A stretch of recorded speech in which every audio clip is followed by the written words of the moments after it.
Boom, boom. Welcome, welcome, welcome. I'm glad you're here watching me. Today's video is going to be about customer orientated skills. Now, you're serving a customer.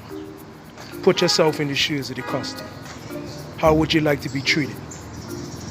So, wouldn't you like to be treated for the customer service employee who's serving you to take time out to listen to you, to find out what you want, or ask questions instead of assuming and just suggesting based off their own feelings? Because I'm had that happen to me in business establishment, and I don't like that at all. So while I was searching this topic, searching for topics to talk about on marketing, this came up on Google. I said this would be a very good topic for me to talk about, being that I'm experienced in it, and I know what turns me off. So I know how to put myself in, we're all customers at some point in time in our life. Entrepreneurs, employees, we're all customers at some point in time of our life. Or even consumers too, some consume more. But some of us are consumers and producers. And some of us consume more than others. But we'll speak on that topic another time.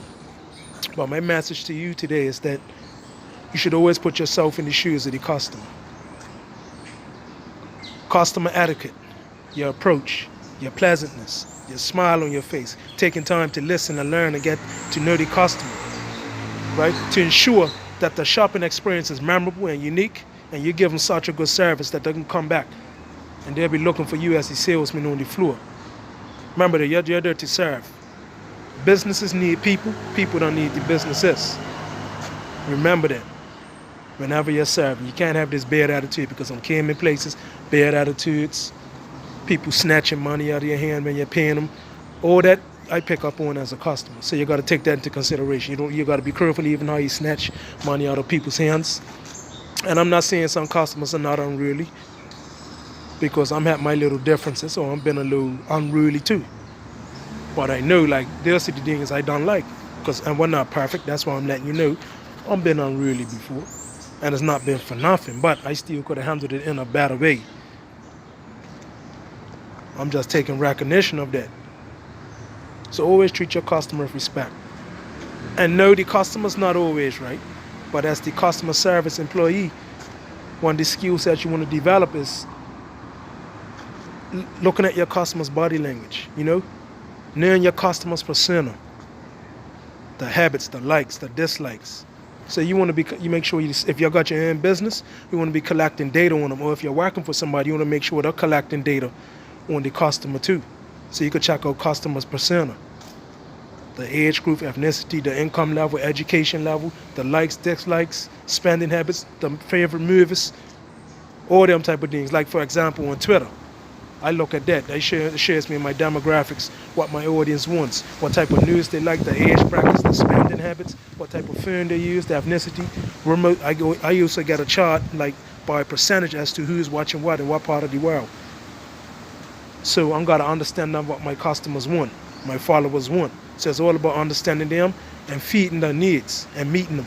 So once you do that, once you give them stuff that meets their needs, once you service them in a way that meets their needs and shows them that appreciate it, you're not trying to sell them, but you're selling a solution.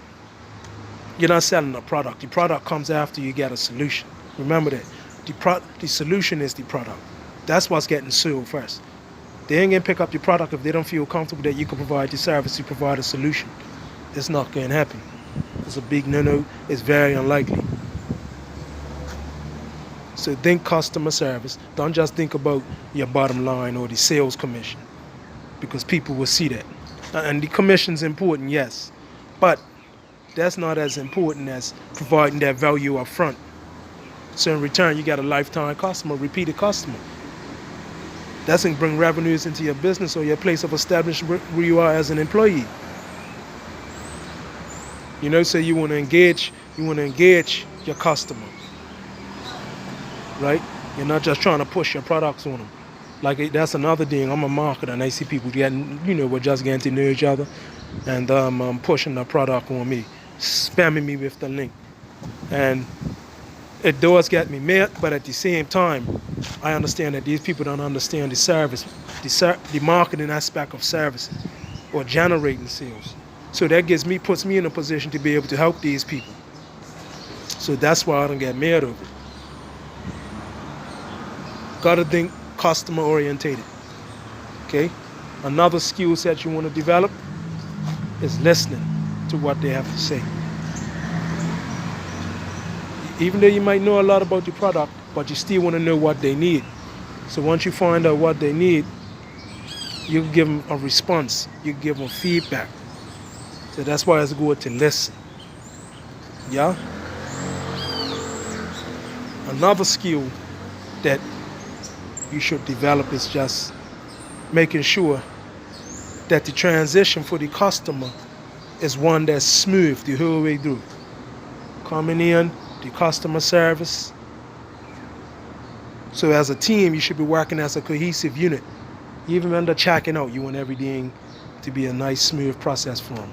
Making payments or whatever. You don't want to have them a hard time making payments and they're confused or things like that. So just brush up on your skills in them areas to make it memorable. Because I'm going to go on a little bit further to show you some other things that I'm learning. Like, if a customer's complaining about something, and you're not fixing it, you're just showing the customer that you don't really care about it. You just want the money. So what you're going to do? You're going to lose customers. You don't want to lose customers. You lose customers, you lose revenue. And that can mess with your reputation too. So when a customer's complaining, I understand some customers get out of control, right? But you as the employee or the marketer, you have to understand, you're there to listen, you're not there to argue. You're there to provide a good service. So don't allow your ego to allow you to argue back. Even if they're wrong, you deal with them in a professional manner. Because the last thing you want to do as an employee is lose your job, or as the owner of the business or the customer service marketer, aka /marketer, you want to destroy a relationship. You have to understand these things are about relationships. Customer service is about relationship. You want to harness the relationship, you want to keep it, you don't want to break that mold. So in order for you to keep it, you got to cherish it, you got to polish it. And even after the sale, see, and this is another thing I had to learn. Even when the sale stops, you want to have data on your customer. You might want to send your customer a thank you card or a postcard or a shirt or something to show them thank you for shopping there. You got to follow through, because you could get them as a repeat customer like I spoke about earlier. So it doesn't end with the sale. That's just a part of the process. It's not the whole process. Okay? Follow up with your customers. I need to do that more too, and I'm working on that now. That just shows, okay, he cares about me, don't just care about my money. Because even if you are providing that value and giving them a solution, but then you just let them drift off, somebody else could take that customer from you. So you want to stay in touch. You want to be following up. You want to be providing that value. You want to show them that you care. You care for them. Right? And another thing is that pricing. You always can have a demographic of people that could afford high-end products, and some people that could afford low-end products or products that are in between. So in other words, what I'm saying to you is, know who your customers are, know who your demographic audience is. Because you don't want to be trying to sell to everybody and anybody. Even though it'd be good, but nobody sells to everybody. Some people have bigger market shares than others, but not one company has all the customers in the world.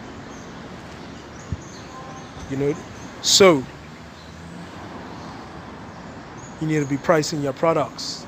You know who's your customers. If you're high-end products, you want certain people. You want to demonstrate. You want to advertise, i.e., market to that type of audience. Okay, and you want to make sure that. Another reason why you want to make sure that you're listening is so that you can provide products that match their needs. It's very important providing a product that matches their needs. If you're not doing that, you're wasting your time. You're wasting your time, you're wasting energy, you're wasting your time too. Somebody else can come and take that customer. And another thing, think long term. Okay? The commission is important, but don't get hell-bent and hell-driven on commissions. And the reason why is that, because if you don't get the commission, you can get upset, you can throw your arms up. So don't just focus on the commission. It's important, but that's not the only thing that's important. It's about that relationship, the cycle, the relationship, building up that rapport, the sales cycle. Let me know if you like this video. Comment in the comment section below. My name is Jamal Hassel. You can reach me at jamalhassel@hotmail.com or 441-517-7736. Let me know if you like this video. Thanks.